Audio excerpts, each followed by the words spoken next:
आज भी कुछ सनातनियों में ये परंपरा बची है जिसे प्रभात फेरी कहा जाता है।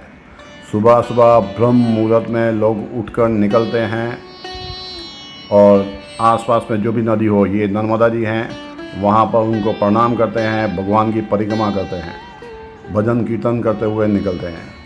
और आजकल के सनातनी सुबह 9 बजे उठते हैं, 10 बजे नहाते हैं। इस वीडियो में आप सुबह की 4 बजे की आरती के दर्शन कर पाएंगे, जो बहुत कम वीडियो में होते हैं। इस वीडियो में आपको बताऊंगा 4 बाल योगी सनत कुमारों के बारे में पूरा इतिहास, जो ब्रह्मा जी के मानस पुत्र भी थे और भगवान विष्णु के अवतार भी थे। ऐसा और किसी भी अवतार में नहीं हुआ। उन्हीं का स्थापित किया हुआ यह मंदिर है जो कहलाते थे सिद्ध योगी, और उन्हीं के नाम से है सिद्धनाथ सिद्धेश्वर महादेव। पांडवों के बनाए कई मंदिरों के बारे में हम जानते हैं, लेकिन यह मंदिर कौरवों का बनाया हुआ था, द्वापर युग के समय का है। मंदिर जो सिर्फ एक रात में ही बना दिया गया, जिसका पूरा इतिहास मैं आपको आगे बताऊंगा। मंदिर जिसका उल्लेख हिंदू और जैन धर्म ग्रंथों में पाप नष्ट करने वाला तीर्थ के रूप में बताया गया है, जिसके बारे में इतिहासकारों का कहना है कि ऐसी नक्काशी बहुत कम मंदिरों में होती है। मंदिर का शिखर 3094 साल पुराना है। भूमिजा शैली यानी पृथ्वी शैली से बना यह मंदिर आप देखेंगे तो उदयपुर के मंदिरों की याद आ जाएगी आपको। विष्णु भगवान के 10 नहीं 24 अवतार हैं। आज उन्हीं में से एक अवतार के बारे में अगर समय मिला तो डिटेल में बताऊंगा, क्योंकि 24 अवतारों का बताऊंगा तो सनातनी मंदिर का वीडियो छोड़कर 3 घंटे की मूवी देखने चले जाएंगे। ये मंदिर वो योगियों ने बनाया जिन्हें बाल योगी कहा जाता है, जिन्हें चारों वेदों का ज्ञान था और वो चारों वेदों के स्वरूप ही माने जाते थे, जिन्होंने भगवान विष्णु के ही नारद अवतार को 4 वेदों का ज्ञान दिया। ब्रह्मा जी के 4 मानस पुत्र थे। मानस यानी मन से प्रकट किए हुए, जिन्हें सनकादिक कुमारों के नाम से जाना जाता है।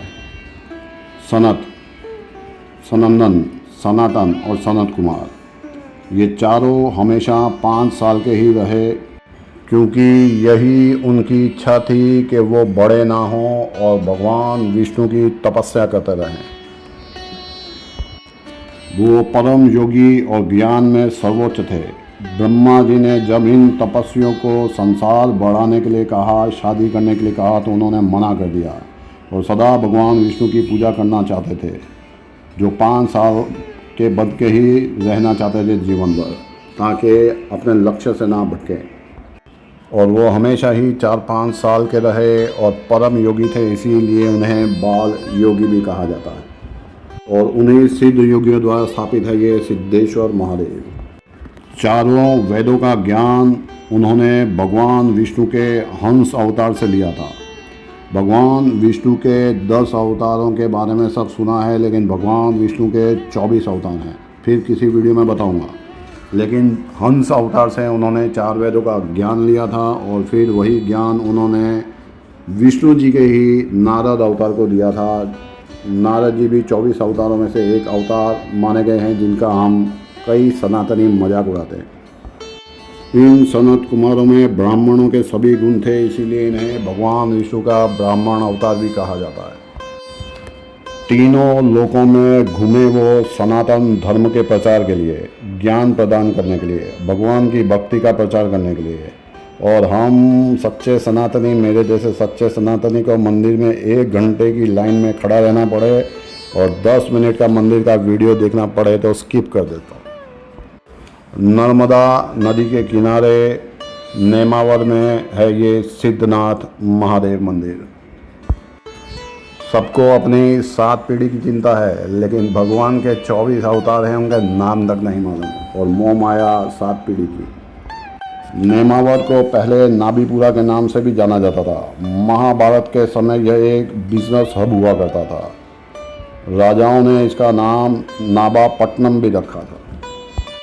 पांडव महादेव के परम भक्त थे। उन्होंने कई मंदिर बनाए थे और एक बार कौरवों ने कंपटीशन के लिए पांडवों से कहा कि हम मिलकर एक ही रात में मंदिर बनाएंगे। दोनों ने एक साथ मंदिर बनाने शुरू किए। 5 पांडवों ने अलग मंदिर बनाया, पर यह मंदिर कौरवों ने बनाया था। कौरव संख्या में 100 थे, इसलिए उनका मंदिर बनकर तैयार हो गया, लेकिन पांडवों का मंदिर पूरा नहीं हो पाया। इस मंदिर के पास ही पांडवों का बनाया हुआ मंदिर मणिगिरी पर्वत पर आज भी है। कौरवों का मंदिर बन गया और पांडवों का अधूरा रह गया, तो कौरवों ने ताने मारने शुरू कर दिए जैसे हम लोग मारते हैं। उन तानों से भीम को गुस्सा आया, तो भीम ने मंदिर को घुमा दिया। हिंदुस्तान के सभी मंदिर पूर्व दिशा में बनते हैं और भीम ने इस मंदिर को घुमाकर पश्चिम दिशा में कर दिया, क्योंकि पश्चिम दिशा में बहुत कम मंदिर होते हैं। अगर ये मंदिर आपने पहली बार देखा है या ये कथा पहली बार सुनी है, तो ऐसे ही 1800 मंदिर जो आज से पहले नहीं देखे और जो कथाएं पहले नहीं देखी, देखने के लिए सब्सक्राइब करेगा यूट्यूब चैनल रोदेक मंदिर के दर्शन। धर्म के प्रचार के लिए सनत कुमार पूरी पृथ्वी में घूमे थे।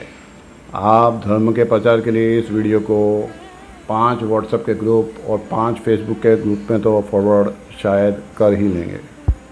ये मंदिर है मध्य प्रदेश के नेमावर में और यहीं पर है नर्मदा नदी का मध्य भाग। उसका अगला वीडियो आप तभी देख पाएंगे अगर चैनल सब्सक्राइब किया होगा तो।